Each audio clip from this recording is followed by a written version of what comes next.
With all four lobes of my brain engulfed in Beatlemania. For those of you that don't know me personally, I'm going to tell you a little story about my childhood. When I was a little kid, when I was 8 years old, I was engulfed in Beatlemania.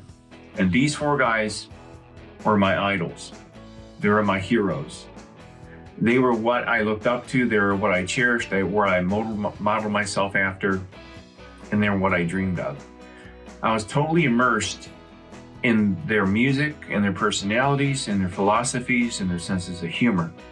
From the age of 8 up until about my mid to late 30s, I was totally living in like a Beatles-induced fantasy world.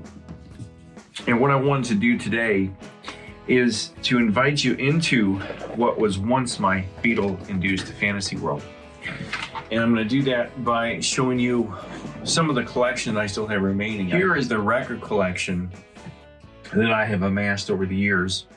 And here's all the CDs. Now here's the records, CDs, 45s, CDs. I've got books and I've got all the albums. And you know, I bought the albums here. I bought them on cassette and then I bought them on CD. I had some of them on 8-track. And it's just amazing the amount of time and money that my parents and my mother and myself invested in this band. But to show you a little bit, here's some of the records I have of the Beatles. And I'll show you the very first record I ever heard of theirs, which sent me just kind of into La La Land. And it was an album called The Early Beatles. And the Early Beatles is basically the British album Please Please Me, chopped up and released on Capitol in America.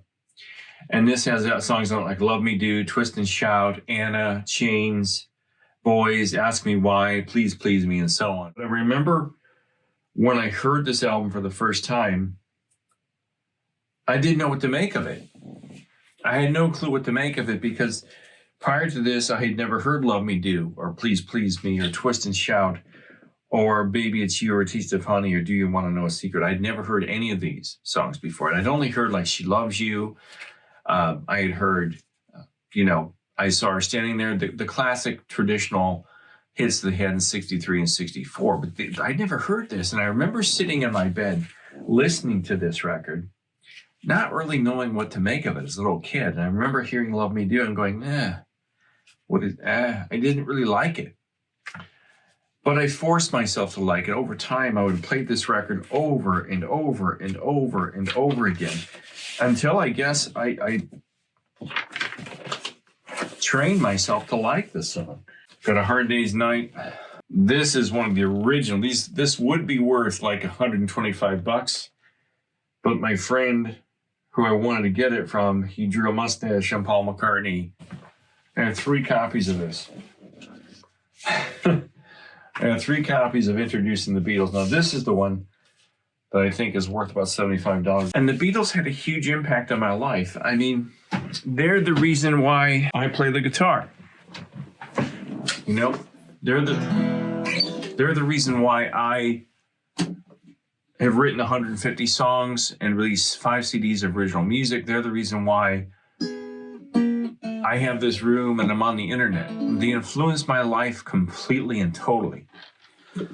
And my mother did play a part in the inspiration to become an artist, but the Beatles played a huge part in carrying it out. I wanted to be like a Beatle. I wanted to be in a band. I wanted to be famous like a Beatle. I felt like I knew John Lennon. I felt like he and I had some type of connection because we had traumatic childhoods or some bullshit like that, right? And most of us Beatles fans were like that. We're very strange. We think, and most people that are fans of whoever it happens to be, Taylor Swift or the Beatles or Elvis or whoever, we all think we know them. We all think we have some type of connection to them because they have a quirky sense of humor or because they drink a certain drink or wear a certain item of clothing. We think we're just like them. But the case that I discovered as years went by is I went, I don't know John Lennon. And you know what brought me out of the closet, or not brought me out of the closet, but kind of put the Beatle fanaticism back in the closet, which dampened it or put a damper on it for me, was this book I found at Borders Books and Music many years ago called Conversations with Lennon. And this was a guy who claimed he spoke to John from the dead, and he was having conversations with him. And it was a book where I went, "Wow, this is really out there." And I started to realize a lot of us were kind of like off our rockers.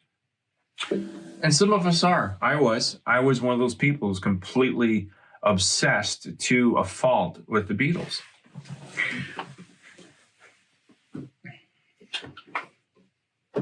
So the point is, the Beatles have been a huge part of my life.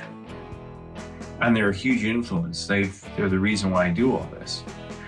So today when I'm going to talk about Beatlemania and its causes and my study on Beatlemania, I kind of want to understand why I reacted to it, but I also want to understand why globally Beatlemania took place and why the fanaticism about the Beatles and the interest and the intrigue behind this band is still there 60 years later.